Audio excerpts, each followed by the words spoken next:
Good afternoon, everyone. My name is Blake Willis. I'd like to welcome you to our webinar this afternoon on state-run plans and pooled employer plans. First, a few housekeeping items before we jump into our topic today. We are recording the session today. We'll make the recording available to each of you. We'll also make the slides available to you following the presentation today. So if there's anything you miss on a slide, we will get copies to you. I will warn you, there's a lot of content today that we will not go over, but I put a lot of the, specifically when we talk about the state-run plans, I created a slide for every single state. So depending on the state you're located, if it's a state with a mandatory plan, I put information about the state's plan in there for you. So if you want to look at a certain state, hopefully you can use this as a reference point to remind yourself about the specifics of the state run plan in your state or in a state where you have a prospective client. Also, please use the chat window, the Q&A panel. I will watch for questions throughout the session and do my best to answer them all during our time today. With that, let me do a quick July overview before we jump into the topic. Many of you may know July, but for those of you not familiar with us, we're a record keeper, third-party administrator. Just completed our 30-year anniversary at the beginning of the month. Our roots is a CPA firm, but we serve about 8,500 clients today across the U.S., serving about $12 billion in assets. We've got 7 sales territories across the country. So really, regardless of where you are, we've got a salesperson close to help you with prospecting and growing your business. And we offer things like today from an educational perspective to help you learn more about how to compete in the plan space. Specifically, obviously, today we're going to focus on using retirement plans as an option, a competitive option, when maybe you have clients that are talking about or being forced to join a state-run plan based on their state of employment. What July is known for, really, our dedicated service model, participant experience with the technology that we have and a lot of our proprietary tools. And everything we do is sold through an advisor. So we partner with you all, with advisors on everything that we do as we offer our open architecture platform with access to 25, 30,000 mutual fund ETFs collectives so you can build the best of the best lineup. How we support advisors, again, everything we do is sold through an advisor. We've got our sales support team. We're independent. We have no proprietary investment product. We want you to be able to build the best lineup that you can. We have access to all of the fund families that you would desire to use. You can build your own models. Now, there are some products like the PEP that we wrap in a 338 just to make it easy and simple. And we'll talk more about that when we talk about the pooled employer plan today. But I would encourage you, lean on us for help with plan designs, illustrations, certainly things like today, the education that we're doing. But our sales team is positioned to work with advisors, to partner with advisors, to help you grow your retirement plan practice. So there's many things that we can do to help you do that. And then, of course, once you do have a sold plan, what we can commit to you is a dedicated hands-on installation experience and client service experience with your client as they onboard and manage their plan with us. With that, let's talk about our path today. I want to talk about what are state-run plans, kind of the basic requirements, maybe some pros and cons about state-run plans. Then again, the meat of the presentation, again, but we'll fly through it pretty quickly, is what are individual states doing? A lot of the pages are about that, but again, we'll spend just a few seconds on each state's page just so I can point out a few highlights to you. And then we'll compare that kind of once we get past the first 3 sections, we'll compare that to a pooled employer plan, a PEP, and how can you use a pooled employer plan as a great alternative to clients, prospects that are being forced into a state-run plan. So with that, let's talk about what are state-run plans. We'll jump in here. So the concept is we recognize that there's a retirement crisis in the U.S. The federal government recognizes there's a retirement crisis in the U.S. We've got hundreds of thousands of employees, millions of employees that don't have access to a plan. And so the states have decided basically to take it upon themselves, not going to wait any longer for the federal government to come up with some mandate. The states are individually beginning to roll out mandates. And so we've got 10 now mandates, and I'll show you those 10 plans. But the concept is we're going to force businesses to take action because they're not setting up a retirement plan for their participants, for their employees. And again, rather than waiting on the federal government, although the federal government has helped with, Secure 1.0, 2.0, more tax credits, auto everything, and tried to incentivize small businesses, still many small businesses are not taking action to have plans.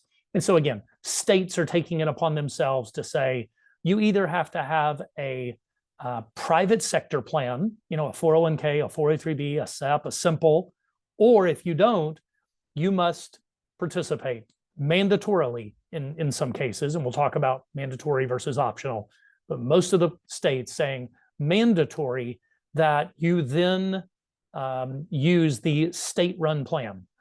So if you don't have a private sector plan in these many states, and I'll show you the states here in a minute, you must allow your employees to participate in the state-sponsored plan. And we'll talk about what a state-sponsored plan is and what it looks like and how participants contribute to that.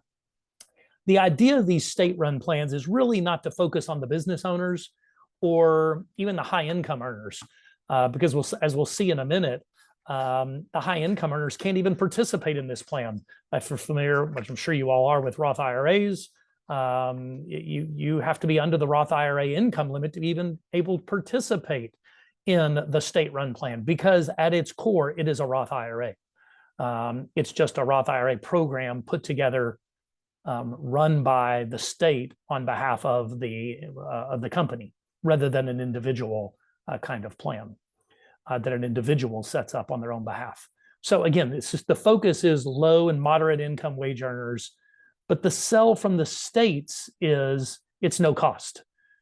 Of course, part of the sell too is we make it very easy. We're going to talk about whether it's really any less work than sponsoring a 401k plan, but at least the sell from the states is it's free and administratively very easy to handle. So why are the states looking at doing this now? I mean, again, I mentioned that the federal government has taken some action, but in many of the states' eyes, particularly more the Democratic-leaning states, taking action toward these mandates, because they see 55 million Americans lack access to plans. Less than 50% of small businesses offer a plan. Only 28% of businesses with less than 10 employees. You're talking about even micro-sized plans, offer a plan. And that you think about, the number of people that work for those small businesses. It's a large population, a large percentage of our working population works for those small businesses. Again, large percentage of which don't offer a plan. And so again, to solve the access problem, states are beginning to mandate. What's interesting is that we've seen as states have started mandating plans, we're seeing more and more private sector plans for very small businesses, small and micro employers that are subject to these state mandates, recognizing I'd rather not join the state mandate plan. If I've got to do something, I'd rather have my own plan because of the flexibility it offers me. And we'll talk about in a few slides here, comparing the flexibility of a state-run plan, of a private plan, like a 401k plan or a pooled plan, versus joining the state-run plan that offers no flexibility in how it's run. So what's interesting, obviously, we look back even further in time, is we've gone from the old DB world, post World War II, DB world of public pensions and people working in one job most of their career, to the shift to DC plans where, you know, in the 80s and 90s, there was more of a shift to the DC model, shifting the onus to the participant to defer into the plan, to be part of the contributions. You're going to fund, responsible for funding, you know, part of the contributions through a deferral that goes into the plan, as opposed to the employer owning all the responsibility of that. And of course, that gave participants more control over their money, but in some senses, that resulted in a declining overall participation in retirement savings. Many people would say we have more of a crisis now than we did, you know, 50 years ago from a retirement perspective, because of that shift from DB to DC. And so the interesting thing that we'll want to watch and see is what happens with these state-run plans.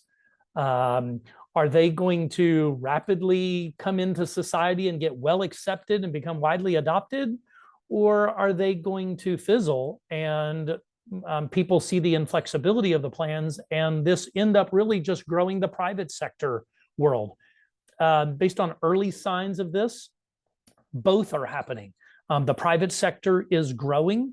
Some are predicting it will have as many as 1 million retirement plans in the US, where today, I think the most recent numbers is somewhere around 700,000, maybe just short of 700,000 plans.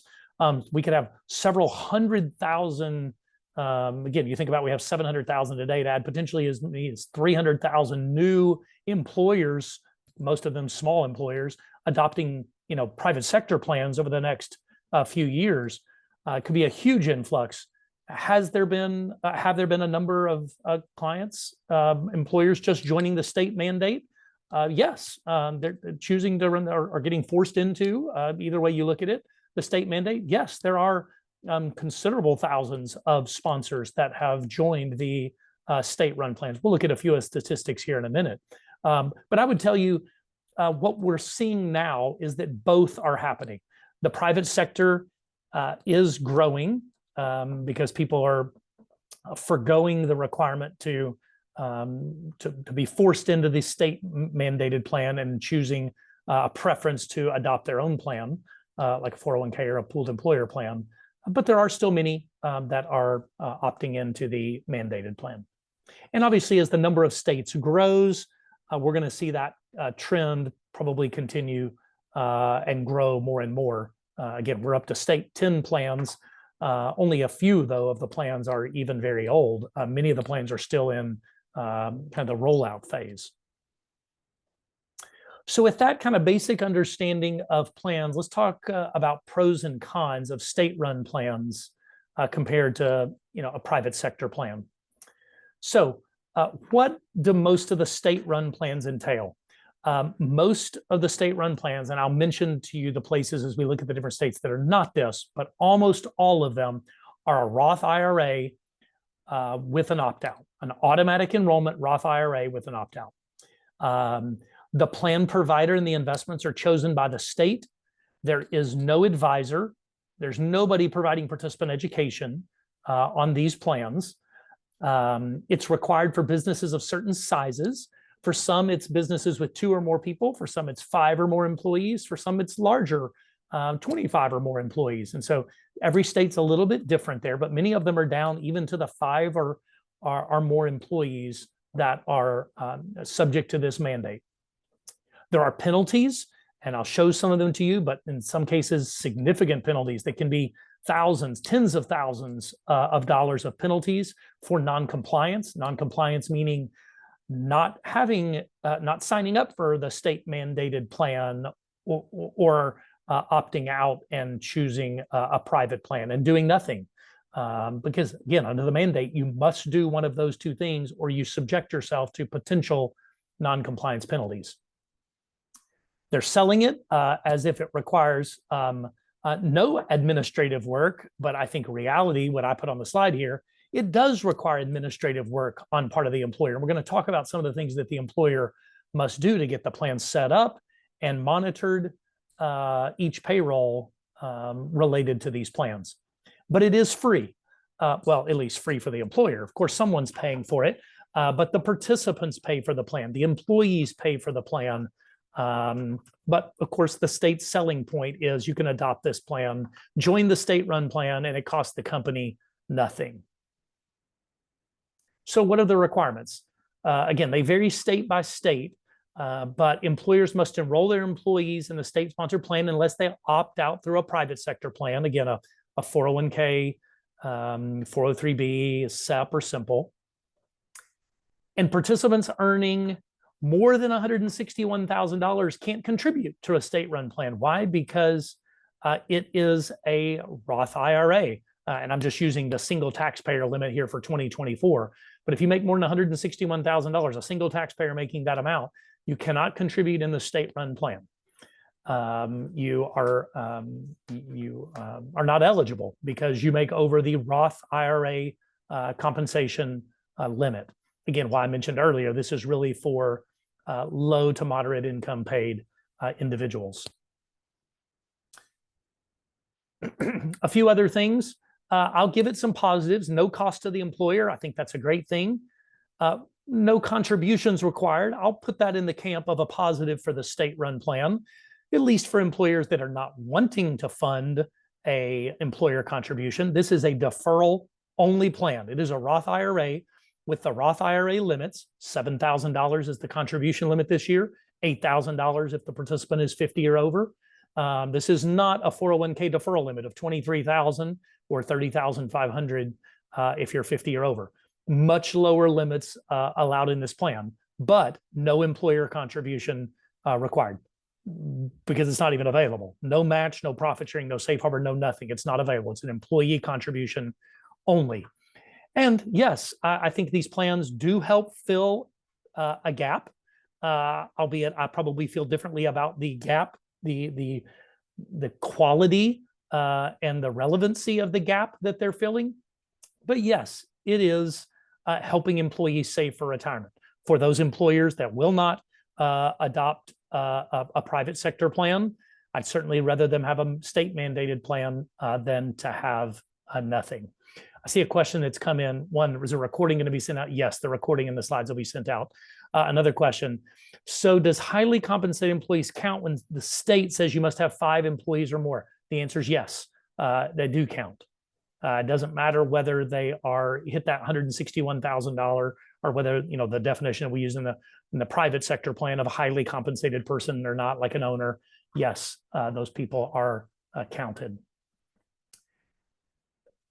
So then let's talk about the cons of a state-run plan. There are many disadvantages of the state-run plans. One, they're inflexible. We've talked about no advisor, no provider options, no investment options, no contributions, no all the things. Very inflexible. It is as much as you can put plan in a box, this is plan in a box. And it is a small box with no options or features. Limited investment options. I'll show you some of the investment options available. Usually it's like a target date series plus 4 or 5 other funds that are available. Many times it's even from one fund family. All costs paid by the employee. While I give it the favorable that all costs are paid by the employer, that's a great thing. Certainly the negative is that means all the costs are bared by the employees. And so while they can't save very much, they're also paying for the cost of the plan. When I look about what the federal government did on the Secure 2.0 and our new tax credits and things like that, I think it is much better when the employer pays and gets a tax credit for the government basically paying for the operation of that plan. Certainly better than the employees paying for it and eating into their retirement savings. Fourth bullet, businesses that miss their registration can be penalized. I'll show you some of those numbers again. There can be significant thousands and tens of thousands of dollars of penalties. While I put no contributions required as a positive, I'll also put it in the negative camp. No employer contributions allowed. You can't fund a match or a profit sharing if you want to fund it.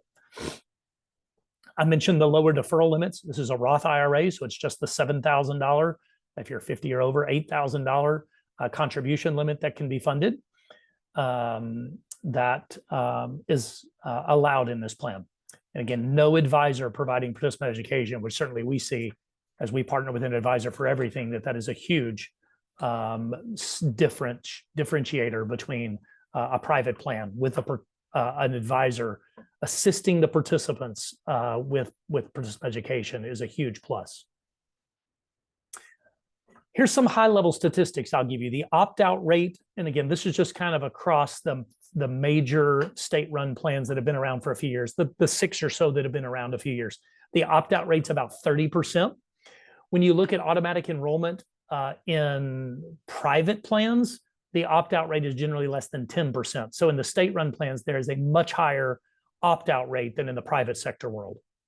The average deferral rate is less than 6%. The average monthly contribution is about $170 per employee. And the average participant balance in the plan, albeit that many of the plans have only been around for a few years, some of them even less than that, the average participant balance is $1,700 in the major plans, state plans. So at this point, I think there is still out for debate, let's say, as to the effectiveness of these plans. I mean, a participant saving $170 a month or accumulating $1,700, certainly we haven't solved the crisis. Is it helping? Yes, it's helping in a small way. But we have, I think, a long way to go to see those average participant balances or the opt-out rate not being quite as high to really see the success of these plans, which to me is very much a question still up in the air as to whether these plans can accomplish that. So again, with that kind of another little bit overview, let's jump into what individual states are doing. And we'll use this map as kind of our launch point. I'll tell you to focus on the orange states first. The orange states is where we have active mandated plans. There are 10 states, California, Oregon, Colorado, Illinois, Virginia, Maryland, Delaware, New Jersey, Connecticut, and Maine that have rolled out their plans and they're actively moving. The green states, New York, Vermont, Minnesota, Nevada, have passed laws, and in Hawaii have passed laws, and we're waiting on rollout of those. They're putting the platform together, but they're not actively adding plans at this point, employers, and there is no the mandate has not begun. The light blue, Washington, New Mexico, Missouri, and Massachusetts, they have plans that have passed, but they are voluntary plans. So there are no mandates. I'll tell you, across those 4 states, there is, when you have just an optional thing, a voluntary plan, it is getting little to no traction, not even showing up on the radar really for creating any impactful adopters in the state. So they're really, what we've concluded there is if it becomes a voluntary program, which a few states have chosen, it's going to have little to no impact. The blue states, the majority of the country, legislation has been introduced, but there are a variety of distances from the potential of rollout of those plans across the country, depending on the legislative environment there. So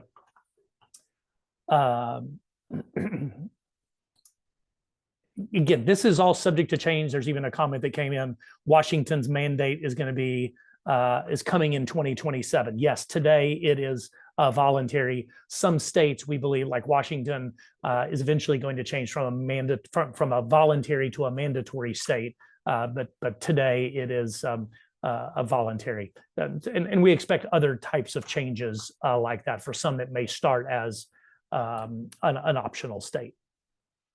So with that, I'm going to take the orange states, the active mandatory states, and kind of walk through those with you. And it's these 10.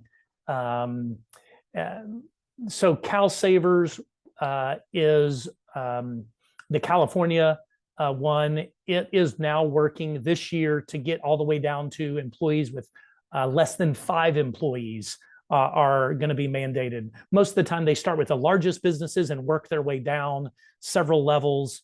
it might be more than 100 employees, then more than 50 employees, then 25, then 10, then 5, then they continue working their way down. And deadline, they with delayed deadlines. And that's where California is now.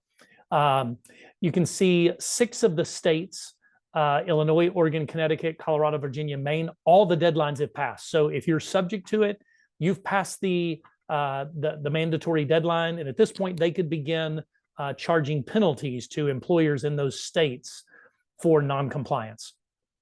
Maryland is continuing to enroll companies. They have not issued a deadline. Delaware has recently started enrolling companies, and their deadline for if you have 5 or more is October 15th. And in New Jersey, the most recent mandatory plan, they are beginning to launch this summer. I think they'll be piloting some companies soon. So with that, I'm going to show you the 3 largest ones: Cal Savers, Illinois Secure Choice, and Oregon Saves. This is stats as of May 31. These stats are actually publicly released and updated every month. But there's a big drop after these 3. In fact, there's a big drop after Cal Savers. Cal Savers almost at $1 billion. And then we dropped to Oregon at a little less than 300 million, Illinois a little less than 200 million. You can see the number of employers there, 134,000, then big drop to 25 and 29,000. And then accounts as participants, a little over 500,000, and then a little over 127 and 151,000. There's another big drop from there. Colorado's the 4th largest one, and it's at 35 million. So again, really, other than Cal Savers, but Cal Savers has been, one of the longer termed, along with Illinois Secure Choice, that's out there from a growth perspective.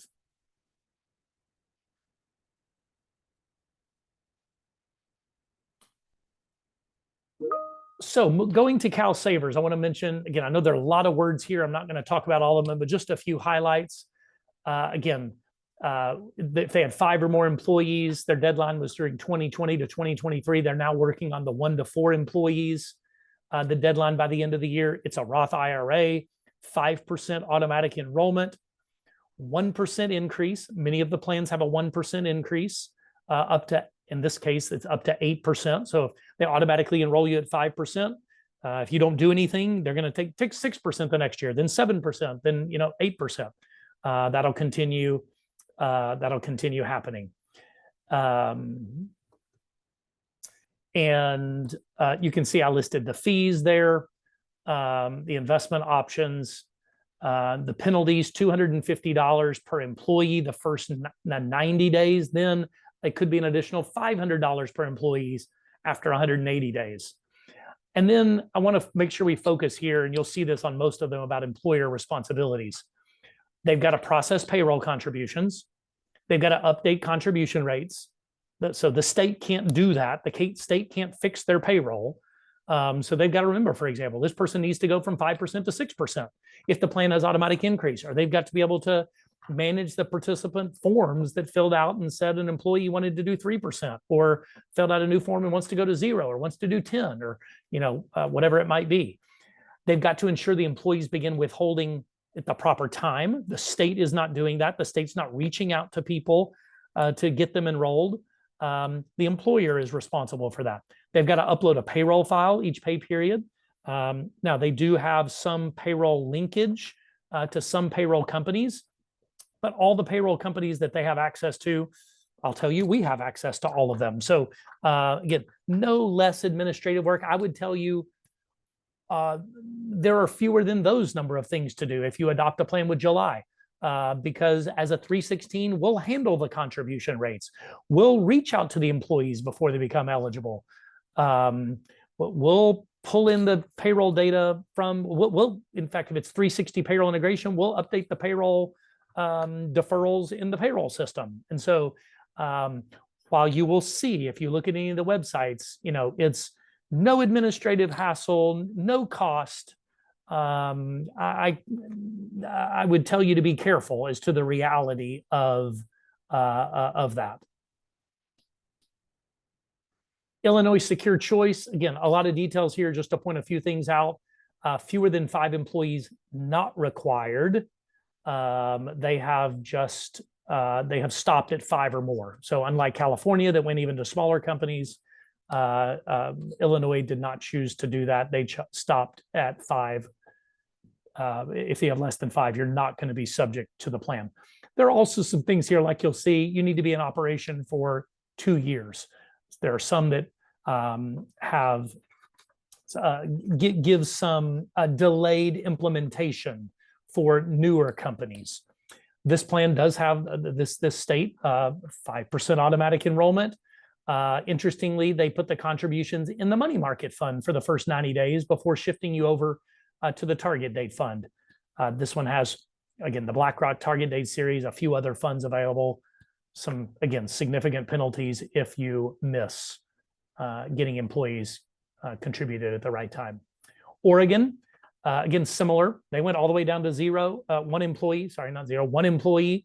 It's a Roth IRA, 5% automatic enrollment. This one has 1% automatic increase up to 10% that they do, given more than what the California plan did at 8%. All State Street funds, target date, money market, and an S&P 500. Again, I know I'm going to run through these quickly, but you'll have all these in your slides. If you need to go back and listen to the recording, certainly we'll make that available too, but you'll have that at your fingertips. This is for Connecticut, My CT Savings. Fewer than 5 employees not required. We saw that with Illinois. Again, a Roth IRA, 3% automatic enrollment in this case. They didn't choose the 5% automatic enrollment. They choose only 3% with no automatic increase. And you can see the investment options and other things here. Vanguard, their own created target date funds, and some other options. Maryland, if you have 2 or more employees, you are mandated to be in the plan as long as you've been in operation at least 2 years. This was the first plan to introduce retirement and emergency savings together. They invest the first $1,000 in an emergency savings Lincoln guaranteed investment. So sorry. Oh, there we go. They put the first $1,000 in the emergency savings Lincoln guaranteed investment contract. Then everything after the first $1,000 goes into the target date fund.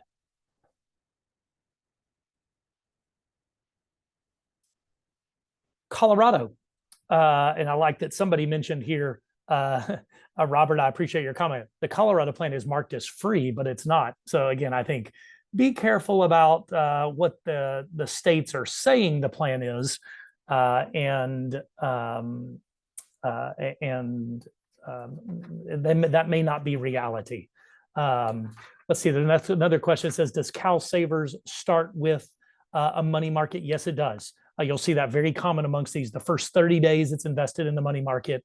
Then after 30 days, it's automatically exchanged into a target date fund based on the participant's age. I'll stop here. I see another question.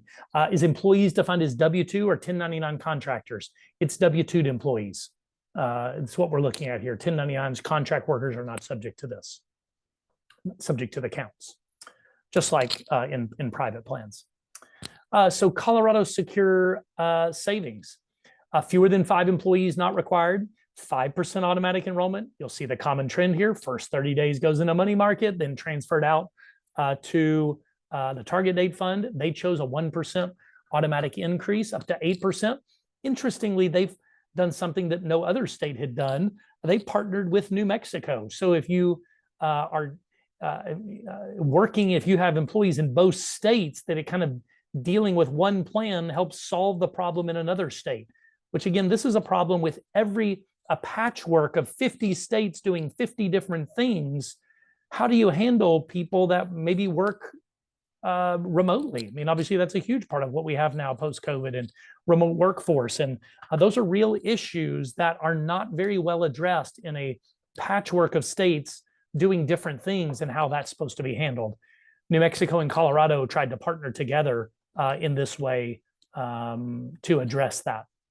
But they're the only states that have done that so far.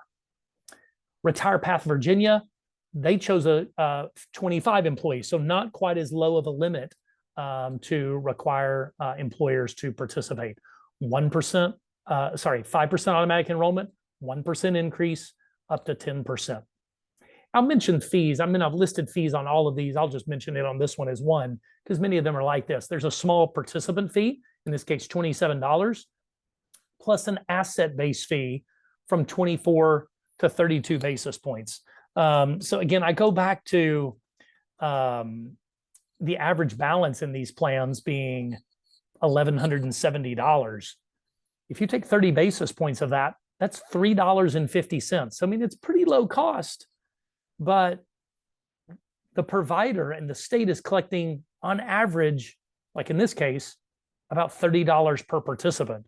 So even with, 100,000 participants, still only at $30 each. When you talk about working for hundreds of thousands of participants and thousands of sponsors, it's still a pretty small amount. So I'll tell you, most of these are funded by, are being run by an organization called Vestwell, a provider. And Vestwell's, there's not, when you do the math, there's not a lot of revenue shared between the states and Vestwell on these plans. But Vestwell's play is they're interacting then with a participant about other services. I position that to you as an advisor and say, I think they're stepping on opportunities that you want to be working with those participants from a participant education, an investment planning, a wealth management kind of perspective that, again, I think is where the real play is for the provider here, is not to gather the assets of the plans, because it's really not that many dollars. Again, $1,170 per person in these plans. There's not very much revenue there for the providers to collect. Oh, and they're sharing that revenue with the state. The state wants to make money, on this too. The main plan, one of the newer plans, they just passed the deadline for 5 or more employees. And so everybody with 5 or more employees is now subject, mandated into this plan. They can start billing a penalty of $200 per person that you don't let into the plan. So for example, if you had 10 employees and you didn't have a private plan and you did not get mandatorily adopt this plan, they could start charging you a $2,000 penalty, $200 per 10 employees that you did not have into the plan for not getting signed up on time for the state mandated plan. The Delaware plan, one of the newer ones, again, 5 employees is going to be subject here pretty soon, coming in about 2 months. Less than 5 employees not allowed. Again, a Roth IRA, 5% automatic enrollment. And then the newest plan, and I think somebody asked a question about the New Jersey plan. Yeah, what date do companies in New Jersey have to join their plan? So I noted here, the website says registration has not begun, but the deadline for 40 more employees is September 15th. Well, I'm not sure how the deadline hasn't begun. In less than 4 weeks, everybody with 40 or more employees is going to be subject to it. And not 60 days after that, if you have 25 to 40 employees, you're going to be subject to it. So surely they're going to push these deadlines back. But by law, and the kind of a question coming in here, are these penalties levied annually? By law, they can be levied annually. In this case, $100, in New Jersey's case, $100 per employee in year 2, and that increases to $250 per employee in year 3 and 4, and up to $500 per employee in year 5 and after. So yes, these penalties can be done manually, and in some cases they increase every year that you don't meet the requirement of having a state mandated plan. So all of that detail, my encouragement to you is, if you're in one of those 10 states, you should be talking to every business owner that's a client now to ensure they have a plan, or that they're or subject to the state mandate, assuming they meet that requirement of like the number of employees. If they're not a client, I think this is a great prospecting conversation to be having with them. Did you know, or has your advisor told you that you're subject to the state mandate and you could be getting tens of thousands of dollars of penalties, depending on the number of people you have for not doing this? So let me talk to you about maybe the conversation, hopefully, about, you've got to do something. Why wouldn't you adopt a 401k plan or a pooled employer plan, working with me as the advisor, with you as the advisor, rather than joining the state mandated plan? So that gets us through the 10 state mandated plans. Let me just briefly mention the voluntary plans. Massachusetts is a voluntary plan. We've seen, again, it's been around for many years, less than $35 million in the plan. New Mexico, it had an expected launch of July 2024. And I put this together, even last week, I was looking at this and updating it. There still says an expected launch of July 2024. And it's going to be voluntary, so we expect little to no traction. Missouri is pending rollout, maybe about a year from now. Theirs is a multiple employer plan, a MEP, again, a voluntary MEP, essentially the same idea as a pooled employer plan, that they would have people join. Other things in development, again, I'm not going to spend much time on these. Hawaii is a mandatory, no rollout yet. The interesting thing about Hawaii is they actually put $25 million in their budget to fund a matching contribution from the government to the first 50,000 participants that enrolled in the plan. No other state had done that. That's kind of interesting. Minnesota, we expect rollout early next year. Again, similar concept. It's going to be an automatic enrollment Roth IRA. Somebody asked about Nevada. Are we going to go over to Nevada? It is a mandatory plan. We're expecting rollout in about a year. Employers with 5 or more employees that have been around for 3 years, automatic enrollment Roth IRA. We'll expect more. We'll find out more details as we get closer. But that is kind of what we know so far based on the legislation passed. New York, we're expecting rolled out later this year. 3% automatic enrollment if you have 10 or more employees. Again, mandated that you're going to be in this plan, or you have to have a private plan. Someone commented here, I think a big issue with the default being a Roth IRA, some owners are not going to be eligible for a Roth for rank and file employees. Yes, if you missed the comment, potentially joined late, but I commented in the beginning, this is for low to moderate income paid people. If you make the Roth IRA limit, single taxpayer this year, $161,000 or more, you can't participate in this plan, even if you want to, and because you are phased out from making a Roth IRA. All the Roth IRA limits, including the compensation limit, apply to these plans. I see someone that's asked, is there a pre-approved letter that we can send to companies? We actually do have a prospecting letter that you can customize based on your state that you may want to send out. I'll ask the marketing team to include that as one of our deliverables following this, that you may want to customize and use for yourself to let the employer know you're subject to a state mandate in our state. And let me tell you about some options that we can do a private plan rather than the state mandated plan. So I appreciate that comment there. Let me keep moving. I know we only have less than 20 minutes left, and I want to be able to spend a few minutes on the PEP plan. Vermont, we expect rollout in about a year. Again, another automatic enrollment Roth IRA plan. Washington, it's currently expected to be not a mandatory plan, but a voluntary plan for Roth IRA. Interesting, this one is, if the employer has employees that work to combine 10,400 hours, that's 5 full-time employee equivalents. But if you had a bunch of part-time people, you might get there too. Then you're subject to the plan. Oh my gosh, employers have to keep up with the fact of whether they got their employees work to combine 10,400 hours as to whether they're subject to this. Thank goodness this is a voluntary plan, because I can't imagine small businesses are going to be able to keep up with that. So let's close the book on state-run plans for a moment and shift our attention to an alternate solution.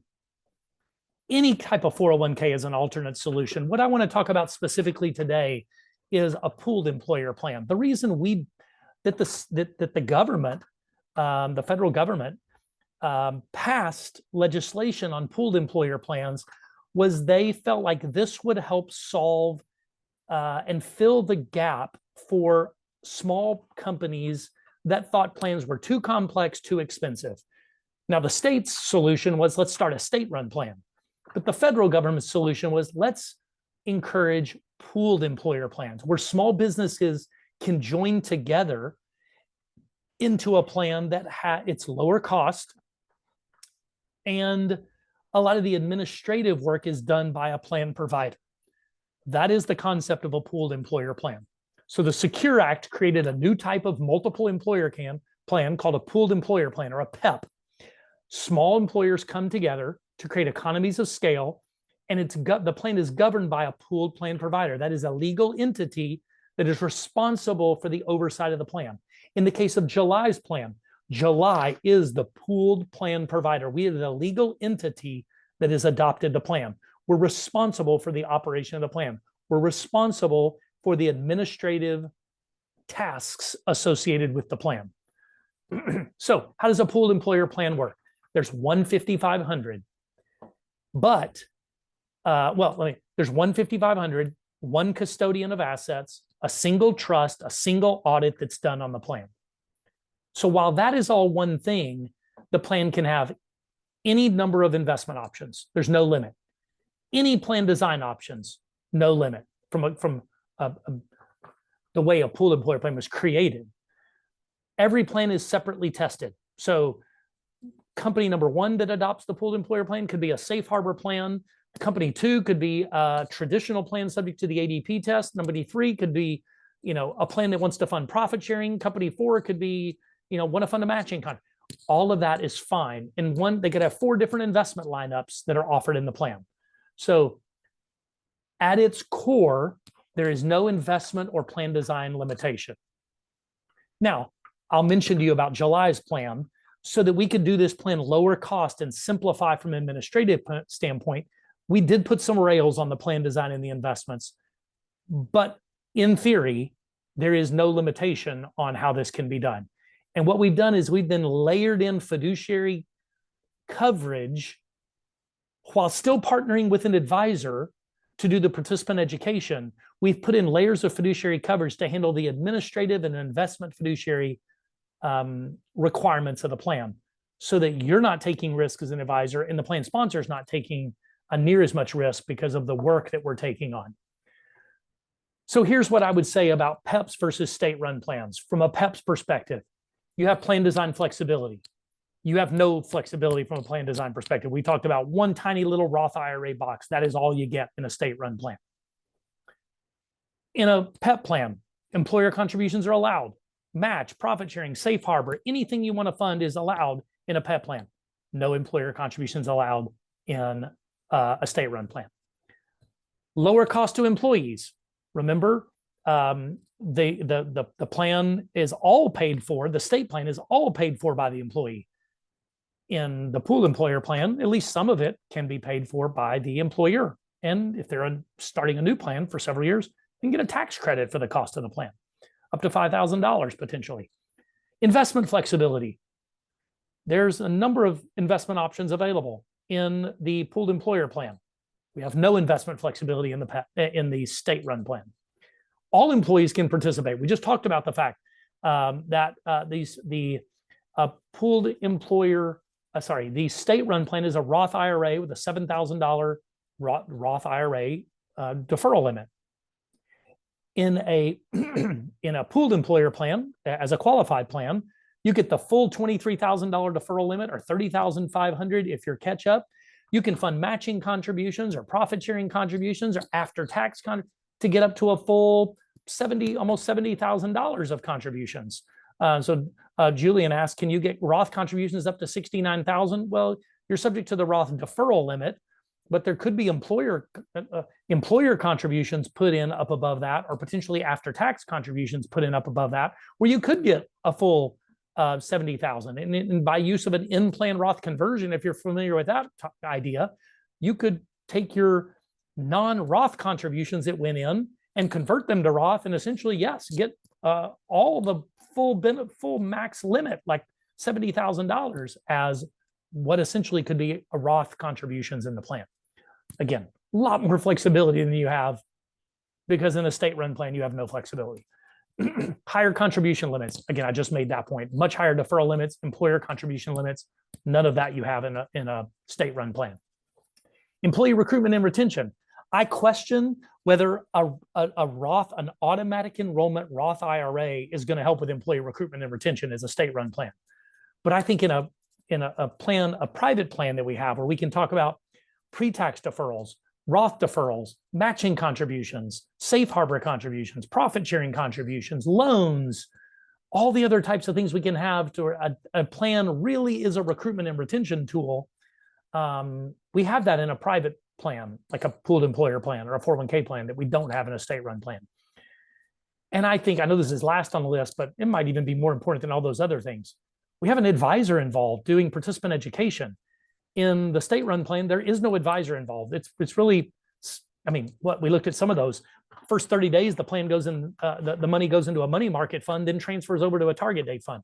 That's just all. I mean, yes, a participant can go in and try to figure it out themselves and move money around to different investment options, but there's no proactive participant education that we see as a huge benefit that you all offer to your clients, which is why we partner with you on everything that we do. I had to find something to put into the state-run camp. So likely higher cost to the employer because it's free, right, from the state mandated plans. But again, while I say that, it's hard to see that's more employer cost, because for the first few years, we've got tax credits, potentially up to $5,000 for the government to pay for the cost of the plan. And if you really want it to be free, you can pass the entire cost on to the participants. So, but again, I had to come up with something to be favorable for the state-run plan. So I gave them that. Okay, moving on here. Where I want to end up and spend our last 8 minutes or so, let's talk about July's pooled employer plan. We just looked at the potential advantages of a qualified plan, like a pooled employer plan versus the state plan. Well, I want to tell you a little bit about July's pooled employer plan. So we have what we call Launch 401k, which is our pooled employer plan. Again, unrelated entities joining a pooled plan together, built on our same technology platform. July serves as the administrative fiduciary of the plan. We have a 338 investment fiduciary in the plan. All the things you get in a full plan, like payroll integration and all that, 316, you get inside the pooled employer plan, but for even a lower cost. Oops.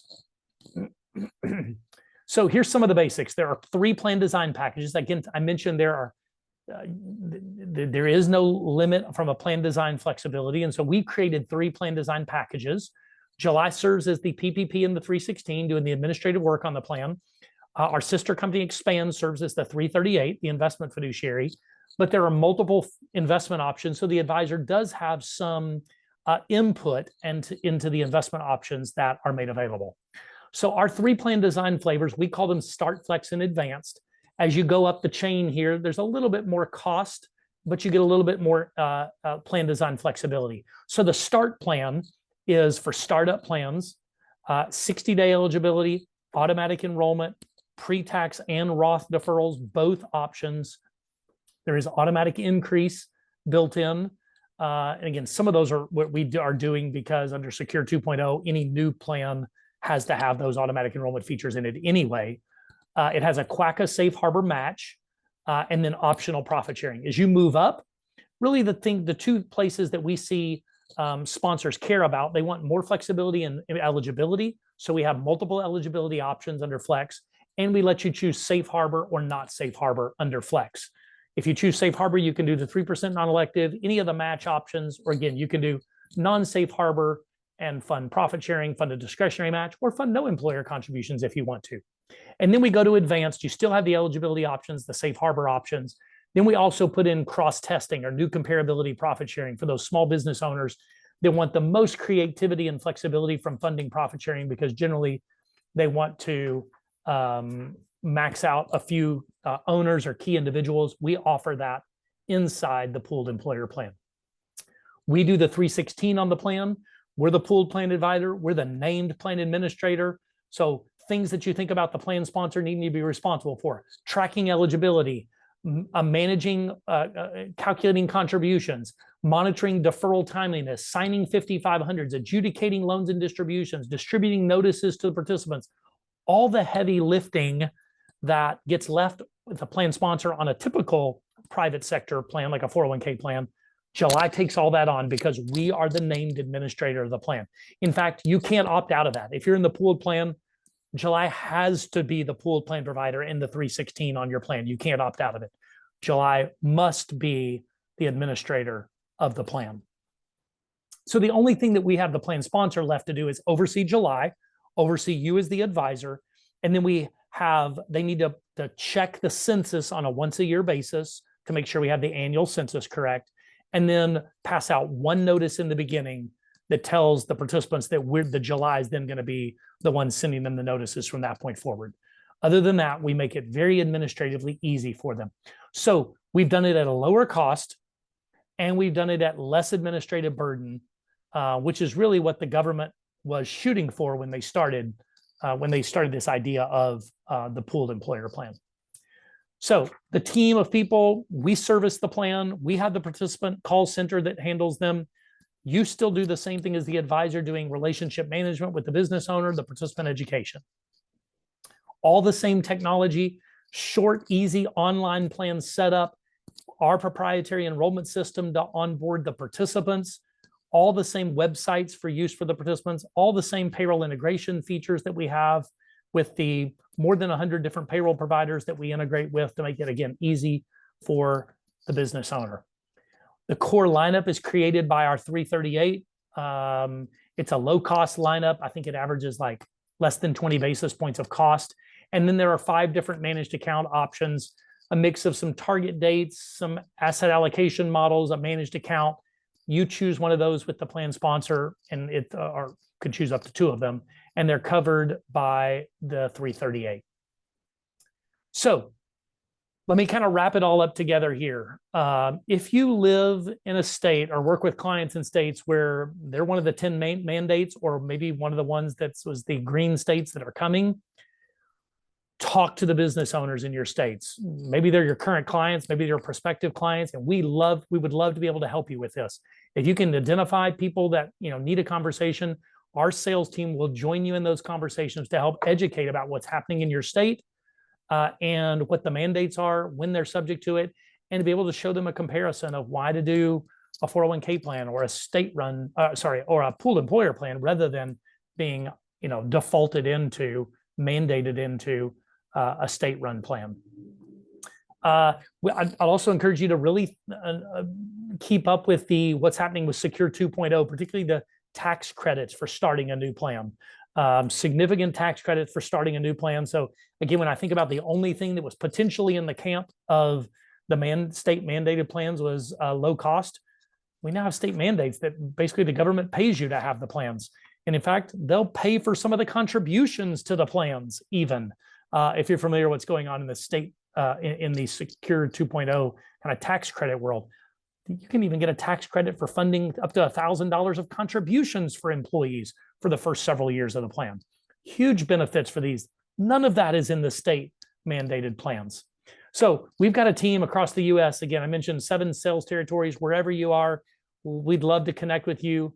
Let us know how we can help you with prospecting plans. And it might be around state mandates. Maybe it's around something else. Maybe it's wanting to set up a safe harbor plan. Maybe it's wanting to do a solo 401k plan or a cash balance plan. Again, we've specifically talked about pooled employer plans today related to the state mandate idea, but lots of ways that we can help you.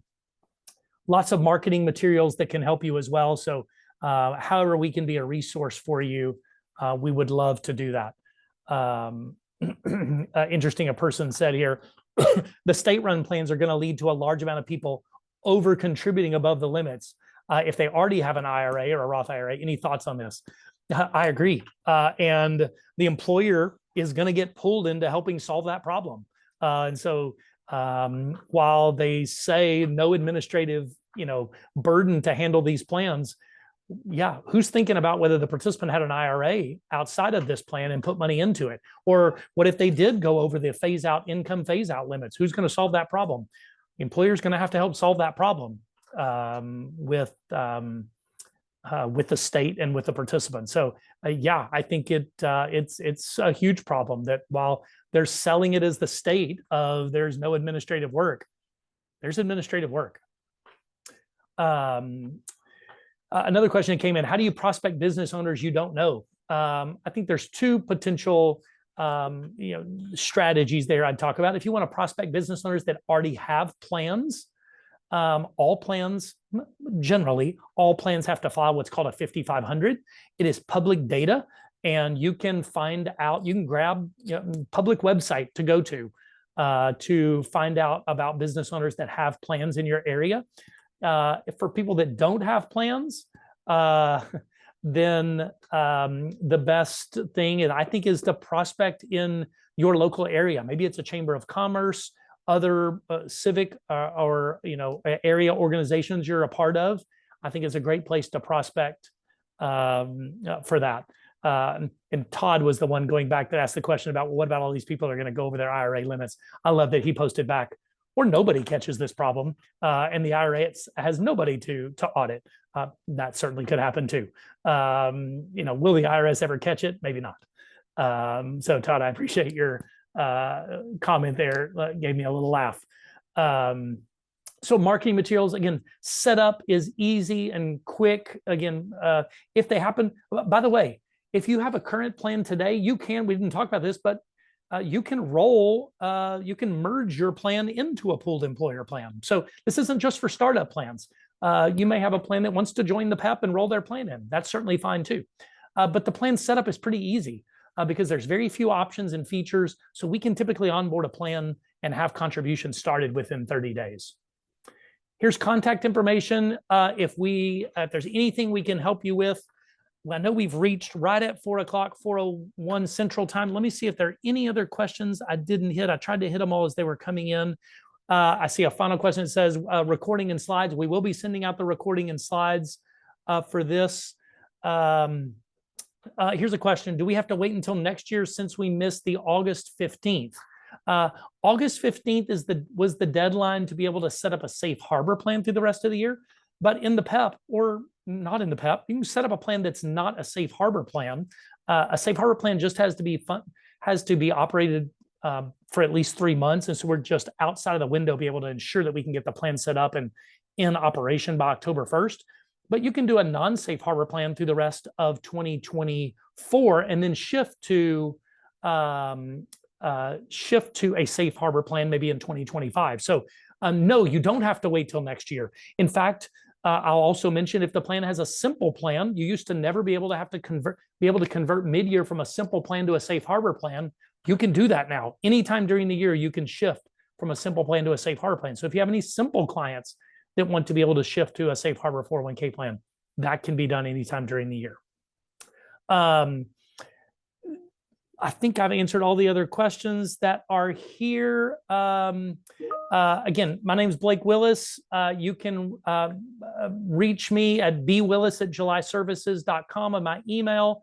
That phone number with my extension will get to me as well. If nothing else, certainly can look on our website and find me, or find access to your sales team member that's close to you. But with that, let me conclude and say thank you so much for spending an hour with me this afternoon. Hopefully you've learned a little bit about state-run plans and about pooled employer plans today. We'd love to be a resource for you. If there's anything we can do to help you prospect around this topic or anything else retirement plan related, we'd love to be a resource for you. Thanks again for joining. Look for our next webinar that's coming, I think, next month. And so you can look on our website to find more about the education and webinars that we provide every month. We'd love you to join us for other webinars in the future. Again, with that, I'll be signing off. Thanks again. Have a wonderful afternoon, and goodbye.